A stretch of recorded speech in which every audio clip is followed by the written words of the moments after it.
2024च्या लोकसभा आणि विधानसभा निवडणुका अगदी काही महिन्यांवर आल्यात. सर्व पक्षांच्या त्यानुसार रणनीती देखील चालू आहेत. जागा वाटपाचे दावे प्रतिदावे देखील करण्यात येतात.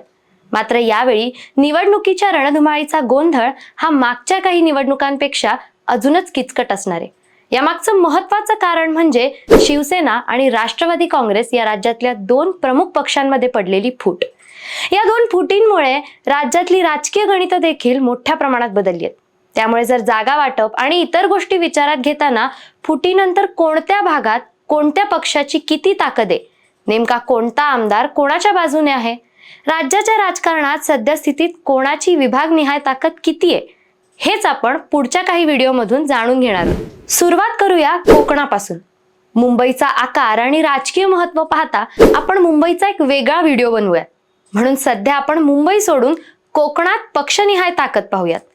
सुरुवात करूया बंडखोरीने सगळ्यात मोठी उलथापालथ झालेल्या ठाणे जिल्ह्यापासून.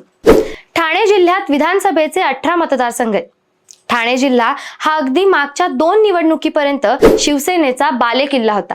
मात्र शिवसेनेबरोबर युती असताना देखील भाजपने या ठाणे जिल्ह्यात जोरदार मुसंडी मारली होती. 2014च्या निवडणुकीत शिवसेनेला 6 जागाच मिळाल्या होत्या.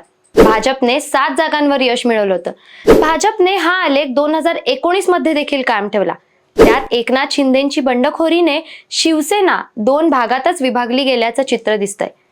अशा वेळी आमदारांची ताकद लक्षात घ्यायची झाल्यास महेश चौगुले, किसन कथोरे, कुमार आयलानी, गणपत गायकवाड, रवींद्र चव्हाण, संजय केळकर, तर नवी मुंबईतून गणेश नाईक, मंदा म्हात्रे असे सर्वाधिक 8 आमदार भाजपकडे. त्या खालोखाल एकनाथ शिंदे यांच्या शिवसेनेची ताकद आहे. शिंदेंकडे शांताराम मोरे, बालाजी किणीकर, विश्वनाथ भोईर, प्रताप सरनाईक, एकनाथ शिंदे असे 5 आमदार आहेत.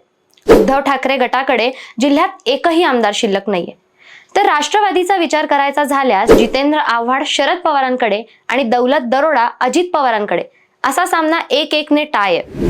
इतर 3 आमदारांपैकी राजू पाटील हे मनसेचे, रईस शेख हे समाजवादी पक्षाचे आणि महायुतीला पाठिंबा देणाऱ्या गीता जैन या अपक्ष आमदार आहेत.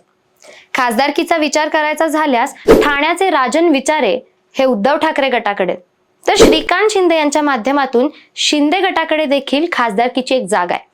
तर कल्याण ग्रामीण मधून कपिल पाटील हे भाजपकडून खासदार आहेत. त्यामुळे खासदारांमध्ये 3 पक्षाकडे 1-1 जागा आहे. आता हीच विभागणी महाविकास आघाडी विरुद्ध महायुती करायची झाल्यास महायुतीकडे आमदारकीच्या 15 जागा आहेत, तर महाविकास आघाडीकडे केवळ 1. खासदारांमध्ये देखील महायुतीकडे 2 खासदार आहेत, तर महाविकास आघाडीकडे 1. त्यामुळे ठाण्यावर सध्या तरी महायुतीचं एकहाती वर्चस्व आहे आणि महायुतीची ही पकड सहजासहजी सुटणं शक्य नाहीये असं जाणकार सांगतात. आता बघूया ठाण्याच्या बाजूला पालघरमध्ये नेमका कसा खेळ येते. पालघर जिल्ह्यात एकूण 6 विधानसभा मतदारसंघ येतात. यापैकी डहाणू, बोईसर, विक्रमगड आणि पालघर हे 4 विधानसभा क्षेत्र अनुसूचित जमातीसाठी राखीव आहेत. 6 विधानसभा जागांपैकी राष्ट्रवादीचे सुनील भुसारा हे शरद पवारांबरोबर आहेत. शिवसेनेचे सुनील वनगा यांनी एकनाथ शिंदे यांना साथ दिली आहे, तर 3 आमदार हितेंद्र ठाकूर यांच्या बहुजन विकास आघाडीचे. विनोद निकोले यांच्या माध्यमातून जिल्ह्यात माकपकडे देखील एक सीट आहे. आता हीच विभागणी महाविकास आघाडी विरुद्ध महायुती करायची झाल्यास महायुतीकडे आमदारकीची 1 जागा आहे, तर महाविकास आघाडीकडे 1 जागा आहे.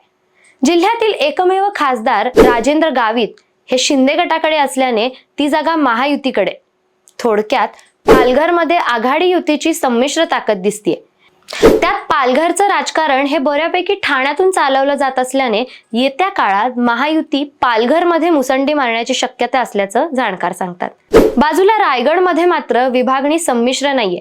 रायगड जिल्ह्यात विधानसभेचे 7 मतदारसंघ आहेत. 2014 मध्ये भाजपने 1, शिवसेना 2, राष्ट्रवादी 2 आणि शेकापने 2 जागा जिंकल्या होत्या. मात्र 2019 ची विधानसभा निवडणूक आणि त्यानंतरच्या 2 फुटींनंतर इक्वेशन पूर्णपणे बदलली आहे. सध्या जिल्ह्यात महेंद्र थोरवे, महेंद्र दळवी, भरत गोगावले असे शिंदेचे सर्वाधिक 3 आमदार आहेत. प्रशांत ठाकूर आणि रविशेठ पाटील हे 2 भाजपचे आमदार आहेत. अदिती तटकरे या राष्ट्रवादीचे आमदार अजित पवार गटाबरोबर आहेत, तर अपक्ष महेश बालदी यांचा भाजपाला पाठिंबा आहे. सुनील तटकरे हे अजित पवारांबरोबर असल्याने जिल्ह्याचा एकमेव खासदार हा देखील अजितदादांबरोबर आहे. आता हीच विभागणी महाविकास आघाडी विरुद्ध महायुती करायची झाल्यास महायुतीकडे जिल्ह्यातील 7 पैकी 7 आमदार आणि एकमेव खासदार आहे. त्यामुळे सध्या रायगड महायुतीच्या वज्रमुठीतच असल्याचं चित्र आहे. आता बघूया रत्नागिरी जिल्ह्याचा स्टेटस नेमका कसा आहे ते. कोकण हा शिवसेनेचा बालेकिल्ला आहे असं म्हटलं जात होतं. त्यामागे रत्नागिरी आणि सिंधुदुर्गवर असलेल्या शिवसेनेच्या वर्चस्वाचा मोठा वाटा होता. रत्नागिरी जिल्ह्यात 5 विधानसभा मतदारसंघ आहेत. महत्वाचं म्हणजे 2014 आणि 2019 या दोन्ही निवडणुकीत रत्नागिरीवर शिवसेनेनं पकड राखली होती. सध्याचं राजकीय गणित बघायचं झाल्यास जिल्ह्यातील योगेश कदम आणि उदय सामंत हे 2 आमदार शिंदेबरोबर आहेत, तर भास्कर जाधव आणि राजन साळवी उद्धव ठाकरेंकडून किल्ला लढवतात. राष्ट्रवादीचे शेखर निकम यांनी अजित पवारांची साथ दिली. थोडक्यात 5 आमदारांपैकी 3 आमदार महायुतीकडे आहेत, तर 2 आमदार महाविकास आघाडीकडे आहेत. मात्र दोन्हीकडील तुल्यबळ नेते मंडळी पाहता रत्नागिरीत येत्या काळात टोकाचा संघर्ष पाहायला मिळू शकतो. आता तळ कोकणातला शेवटचा जिल्हा सिंधुदुर्ग. सिंधुदुर्गात विधानसभेच्या केवळ 3 जागा असल्या तरी जिल्हा राजकीय दृष्ट्या नेहमी चर्चेत असतो. 2014 मध्ये या 3 जागांपैकी 2 जागा शिवसेनेकडे तर 1 काँग्रेसने जिंकली होती. सध्याच्या राजकीय परिस्थितीत नितेश राणे हे भाजपात, दीपक केसरकर हे शिंदेबरोबर आणि वैभव नाईक हे उद्धव ठाकरेंबरोबर आहेत. थोडक्यात महायुतीकडे 2 तर महाविकास आघाडीकडे 1 आमदार आहे. रत्नागिरी सिंधुदुर्गचे खासदार विनायक राऊत हे उद्धव ठाकरेंबरोबर असल्याने महाविकास आघाडीकडे खासदारकीची अजून एक जागा असल्याचं म्हणता येतं. त्यामुळे सिंधुदुर्गात देखील रत्नागिरी सारखाच सामना चुरशीचा आहे.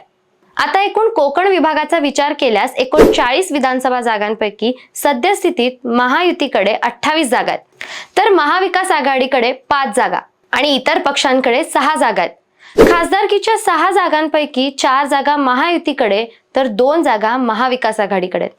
थोडक्यात सध्या तरी भाजपच्या नेतृत्वाखालील महायुतीची कोकणावर एक हाती पकड आहे आणि ही पकड सोडवण्यासाठी महाविकास आघाडीला मोठा संघर्ष करावा लागणार आहे. विशेषतः उद्धव ठाकरे गट कशी कामगिरी करतो यावर महाविकास आघाडीची कोकणातील कामगिरी अवलंबून असणार आहे.